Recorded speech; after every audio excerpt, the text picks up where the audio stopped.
Assalamualaikum warahmatullahi wabarakatuh. Perkenalkan kami dari kelompok 4 akan mempresentasikan hasil jurnal yang sudah kami review. Di sini saya Aulia Hudan Syariwa dengan NIM 1263082021158 sebagai moderator dan juga anggota kelompok kami yaitu Mbak Amalia Faizatul Arifin dengan NIM 1263082031165 dan Mbak Putri Intan Andini dengan NIM 1263082031176. Langsung saja untuk materi yang pertama yaitu jurnal internasional yang berjudul terapi irama gendang, yaitu sebuah intervensi untuk menstimulasi kemampuan kognitif anak autis spektrum disorder. Yang pertama yaitu latar belakang.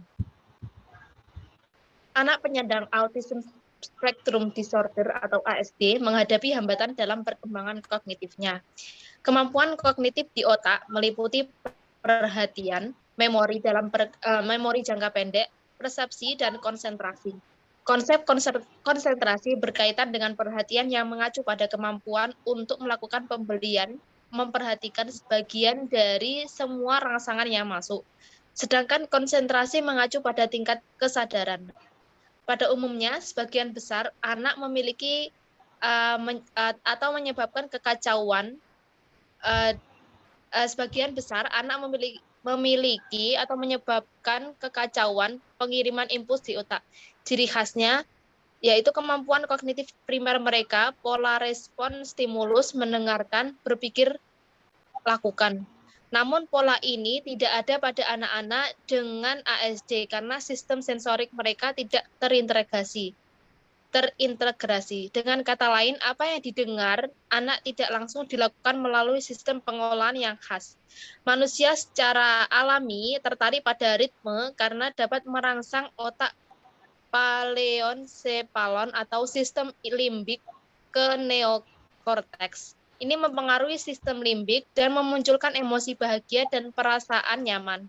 Sedangkan gendang adalah alat musik ritmis yang dimiliki fungsi memainkan pola ritmis dalam musik. Pelatihan musik berbasis ritme telah terbukti meningkatkan kognisi tingkat tinggi. Selanjutnya yaitu identifikasi variabel. Yang pertama yaitu variabel bebasnya adalah terapi irama gendang. Sedangkan variabel terikatnya adalah kemampuan kognitif di sini seperti perhatian, konsentrasi, dan memori jangka pendek. Selanjutnya akan dilanjutkan oleh pemateri. Selanjutnya. Baik, selanjutnya adalah metode penelitian. Subjek penelitian yaitu 14 anak ASD berusia 4 sampai dengan 12 tahun. Penelitian ini menggunakan metode eksperimen dengan desain penelitian one group pretest post-test, yaitu melakukan eksperimen pada kelompok yang sama, kemudian diukur menggunakan pretest dan post-test. Tingkat perhatian dan konsentrasi diukur sebelum dan sesudah terapi melalui rangkaian pengamatan. Prosedur dan pengukuran. Studi tersebut menggunakan terapi ritme drum, sebuah intervensi yang memanfaatkan ritme harmonik dalam pukulan drum untuk merangsang perhatian, konsentrasi, dan ingatan jangka pendek. Proses pengembangan alat ukur yaitu observasi kognitif, perhatian, konsentrasi, dan memori jangka pendek, dan observasi mingguan yang dilakukan berdasarkan expert judgment dari profesional, pimpinan Gilang Ramadan Studio, memori jangka pendek yang diukur sebelumnya, dan pretest post-test group design, yaitu desain band, orang tua, dan terapis. Pada saat ini sama diberikan pengarahan kepada orang tua agar pencatatan observasi dirasakan sama oleh terapis yang melakukan observasi olahraga dan observer yang mencatat hasil observasi bulanan.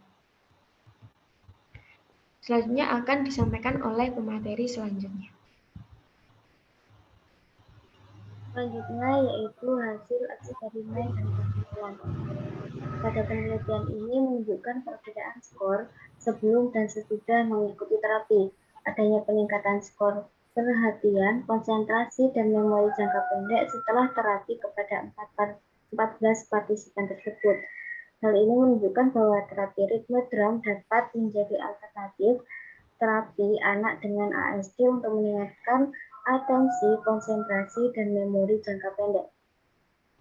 Selanjutnya, lalu untuk kelebihan, jurnal ini merupakan jurnal internasional yang membahas mengenai ASD dengan tata bahasa yang digunakan cukup mudah dipahami untuk aksen kritis. Lalu penulisan jurnal ini juga sangat runtut dan juga rinci terkait data-data yang digunakan.